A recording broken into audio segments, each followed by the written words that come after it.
I gathered some courage and decided to check what's going on. I went down a few steps on the stairs, just enough to see a bit more.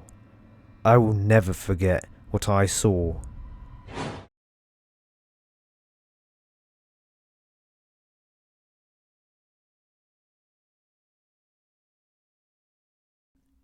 The basement.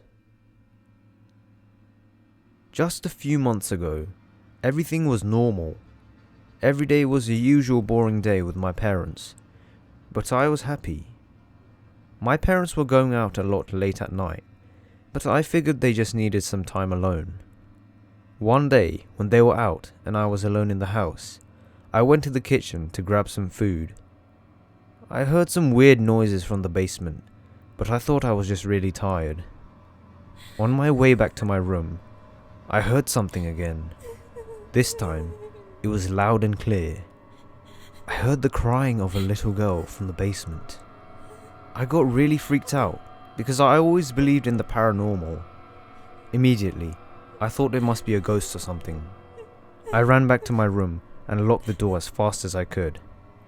I couldn't sleep, so I decided to wait until my parents came home. It felt like hours, but they were probably back in an hour. They were trying to be quiet because they thought I was asleep. Just when I wanted to open my door and tell them what happened, I heard my father say something that shocked me. "Let's see how our little friend is doing in the basement." I was very confused and I didn't know what to think. I heard them as they were going downstairs, so I decided to follow. I was trying to be as quiet as I could. Slowly, I opened the basement door so I could hear them better before going down. I heard my parents laughing and the crying again, but this time it wasn't as loud as before. I was more and more quiet and the laughing got louder and louder. Finally, I gathered some courage and decided to check what's going on. I went down a few steps on the stairs, just enough to see a bit more. I will never forget what I saw. There was a little girl just barely alive on the ground. She had several stab wounds. She didn't even have enough life in her to scream, but I could see the suffering in her eyes.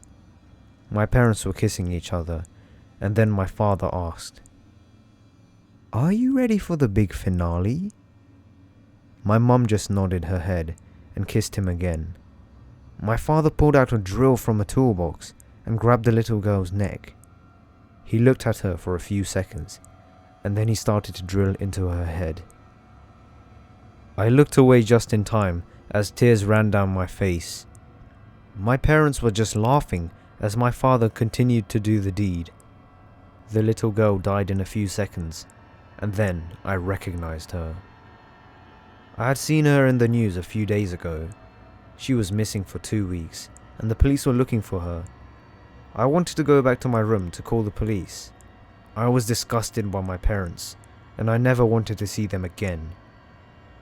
I slipped as I was going up the stairs, and they heard me. I started to run to my room, and my father was running after me. He told me to stop, and he would explain everything. I ran faster than ever in my life, and finally got to my room. I closed the door, and then I pushed the bookshelf to barricade the door.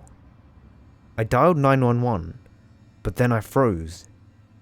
I hung up the phone, and I didn't know what to do. I hated my parents, and I knew what they deserved, but they were still my parents.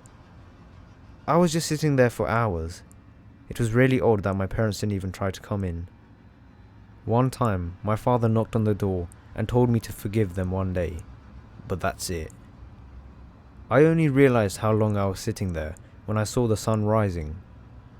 Finally, I dialed 911 again, and I explained everything. In 20 minutes, the police arrived, and I shouted, "I'm here. I'm the one who called you." They knocked on my door and told me it was safe to come out. I waited outside with 2 police officers while the rest of them were searching the house. I told them about the body in the basement, but when they came back, they told me there were not 1, but 3 bodies. I realized my father knocked on my door to ask for forgiveness, because they already knew that it was the only way out. A few months have passed, but I'm reliving the whole thing every night. I went to several psychologists, but nothing helps. At least, I thought nothing helps. But now I understand that there's only one way out for me too.